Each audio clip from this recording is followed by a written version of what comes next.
first section includes the introductory sequences to 2 essays. Now then, when we're marking, we look for a number of characteristics in your work. I'm not saying that this would apply necessarily to a reflective portfolio, but it certainly does to an international relations or security studies type of essay. I think in many respects this is relevant to history essays as well. So there are 9 characteristics here, as you can see in front of you. There's a list that begins with 1 and 2, and 1 and 2 relate to structure and organisation. 3 is analysis, 4 is content, 5 is evidencing, 6 is referencing, 7 is definitions and addressing them, 8 is answering the question, and 9 is advancing an argument. And the idea is basically that I think in each one you can see there's a more sort of an elaborate explanation, with the exception of number 1. There's a more elaborate explanation as to what each characteristic is representative of. So if you look at number 2, organisation, for example, you can see that that section of the essay, usually at the beginning of the essay, somewhere in the introductory sequence, tells the reader what to expect, as it were. Simply, that's the function of what an introduction is all about. So, and I think there's a very simple way to do this, as we'll see from the first essay, which I've got below. So I've included an introduction to 2 essays. One is a very simple one, undergrad one, and then the second one, the other one, is a more complex essay that's been produced by a Fulbright scholar. And the idea is that we look at both of these essays. Only the introduction has been provided for you with both of these essays.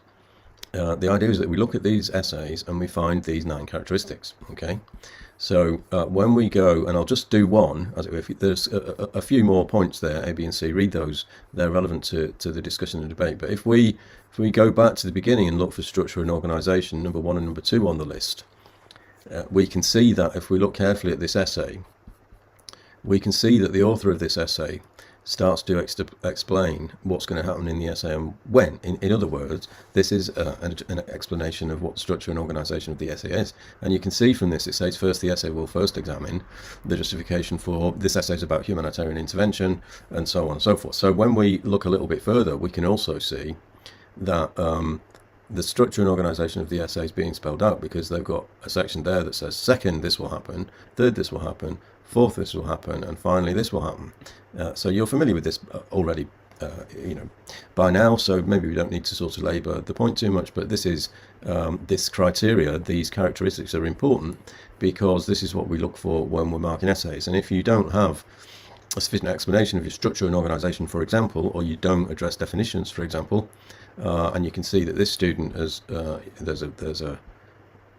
there's a reference to definitions up there, then that can be a problem in terms of the comments that you get when your dissertation is marked. So my argument is that this is a bit of a shopping list approach to the idea of writing an essay, number 1, and number 2, a dissertation. But I think it's really important that you are aware that these sort of characteristics exist. They do map onto the university's official marking scheme, the institutional grading criteria. These do map onto the institutional grading criteria. The grading criteria, however, is for social and political sciences, but also for optometry and chemistry and so on and so forth. So it's a more sort of generic explanation. So when we've done this very simple exercise where we look at the 9 characteristics and we find them in this very simple, straightforward and quite short introduction to an essay, we then move on to the next section. There's a box here, of course, that you can use to comment on the dissertation. The idea is that you become a marker of the dissertation, as it were, and you also, in addition to finding those characteristics, you comment on what you think is good and bad about the essay, so on and so forth. So the idea is that you do exactly the same with this essay, is globalization leading to a more peaceful world? And then exactly the same exercise, in the sense that this is a 4,000 word essay. It's written by a Fulbright scholar. It looks on first reading quite daunting, but I would argue that if you are not fazed by the sort of length of the introduction, if you focus on looking for those 9 characteristics that I've identified above, then you will see that these characteristics are present in this introduction. Now, this introduction, because this essay is quite long, the introduction is about 3.5 pages in length, but with reference to the issue of structure and organisation, if I go through this introductory sequence, I can find that when I get to page 3, that I start to see evidence that the author does exactly what the student who wrote the essay above has done, in the sense that they identify, for the benefit of the reader, what the structure and organisation of the essay is. And it says, in the first section I do this, blah blah blah, and then the author then goes on to say, in the second and third sections I do A, B and C. I present the systematic alternatives, blah blah blah. And you can see quite clearly that those two characteristics are present in this introduction. And it's a slightly more complex approach, but essentially that is what is going on. We can see the characteristics number 1 and number 2, structure and organisation, in this introductory sequence to this Fulbright Scholars essay. We can also, I would argue, find evidence of all of the other characteristics to do in particular with definitions, which is a very significant issue in this essay. It would be really good to have a discussion about what the author actually does, but also you can see that the author adopts a very specific line of argumentation in this essay, and they not only do that, they do that in a very specific way by borrowing an idea that has been from the discourse, from the literature, from an author, if you like, and we can talk about whether or not this is a sort of an example of good practice. So the idea then is that you go, the essay in earnest does not start until this subheading. This is 3.5 pages in to a 4,000 word essay. So the introduction to this essay is about 2, maybe 3 pages in length, and then the essay actually starts there. So the object of the exercise, therefore, is that we apply those 9 characteristics to the first essay and to the second essay. Okay, so just to finish this video off, this is, well, back to the easy essay, short essay by an undergrad student. And as you can see, well, this whole thing's sort of highlighted in blue, so I've taken the highlights off it. And as we've previously discussed, it's in a slightly different format, so it might be confusing in this connection. But anyway, let me just see if we can get this to make sense. The question then is basically the first sentence. When is it justified? Obviously, we need to be able to satisfy ourselves that the student is asking the question. That's one of the criteria, one of the 9 criteria. But we'll move on from that. We can go through, and we've done this before. We can find the definitions, and if I just go to this section and highlight the definitions, we can go through and we can see various examples of good practice, in the sense that the students borrowed a definition from Woodhouse and Ramsbottom, although they're not properly evidenced. That it should be in brackets here, should be 1992, you know, open and close brackets, in accordance with the Harvard system. So that's okay. This essay will argue, then we found the argument. So that's 3 or 4 things we found already. We've found the structure and the organization. This essay will first examine. The second it will examine this. Third, it will do something else. Fourth, it will do something else. Finally, it will summarize the argumentation in the conclusion, and so on, and so forth. So we've been through that, and that seems to me all to be fine. Just to make the point slightly further about these criteria we're finding, we maybe not found them all in this one, but these are signposts. So if we go to the signposts, you can see that I've sort of taken the box away from around this, and what I've done in the next slide, which you'll see, is I've removed the narrative. And so all of this stuff that you can see where it says at the beginning, after the question, it says, in questioning whether blah blah blah, and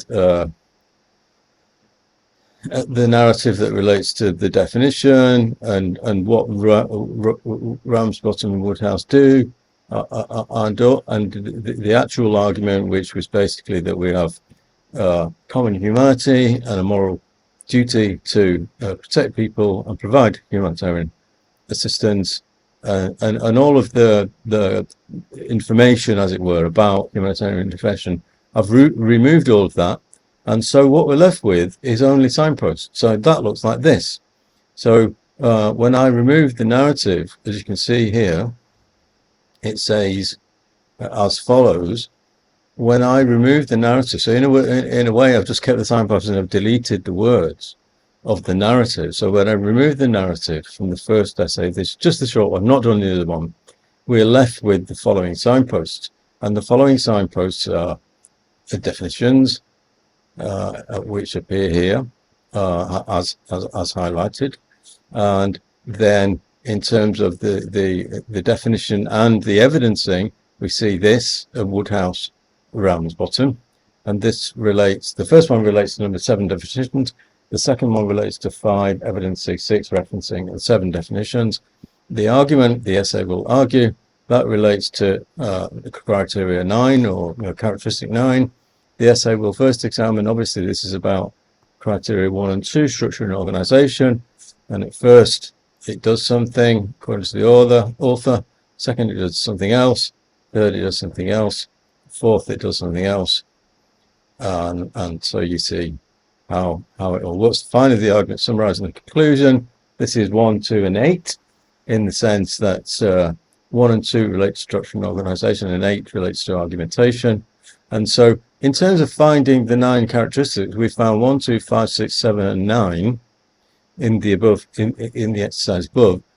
In terms of ones that are missing, 3, which is missing, usually appears in the body of the literature, so that's analysis.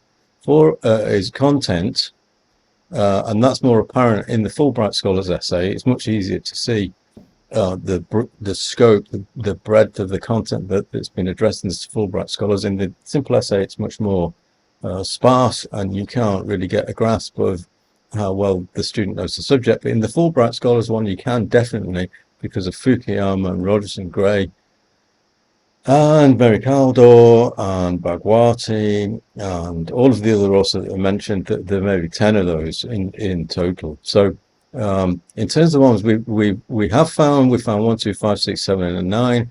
3 usually appears in the body of the essay, and we've only got the introductions. 4 related to content is easier to see in the Fulbright Scholars, but 7 and 3 are also appearing in the Fulbright Scholars as well. In other words, 7 dealing with definitions, which is the first 2 pages, and number 3, analysis. I think it's quite clear that student seems to be very familiar with the subject and is able to present even the introduction and has analysis in it. And then number 8, which is the final one that we've not seen so far, 8 of the 9, is also usually appears in the body, in the sense that number 8 is easier to see in the Fulbright Scholars essay more than it is in the short essay. So what we've done there is basically we've taken the introduction to the easy essay, the short one, the undergrad one. We've identified the signposts as I've just illustrated to you, and then we've deleted the narrative, and what we're left with is that, which in inverted commas you can see relates to number 7, number 6, number 7, number 9, number 1, number 2, number 1, 2, 1, 2, 1, 2. So we found 1, 2, 5, 6, 7, and 9. 3 usually it's in the body. 4 is apparent in the Fulbright essay alongside definitions and analysis, and 8 also appears in the body as well. So you get the general idea. In a way, the take-home message with this is that when you do your introduction, it should include all the things that we see on this page that appear in inverted commas, definitions, Woodhouse and Ramsbottom, the essay will argue, all of those things, they should all be in your introduction. That's what I'm saying. So that's why we do this, and we look at the Fulbright one, the very hard one, because just to make the point that exactly the same approach has been adopted in the Fulbright Scholars essay, and there are lots of examples in both the easy one and the hard one of examples of good practice, scholarly academic practice, and so I hope that is helpful to you all in deciding what you should include in your introduction. And of course, the main message with this is that these are the things, broadly speaking, that we look for when we mark. If we don't see definitions, if we don't see an argument, if we don't see analysis, structure, organization, if we don't see that the student has addressed definitions, etc., etc., that can be a problem because when we mark, if we don't see argument, we basically cannot award a mark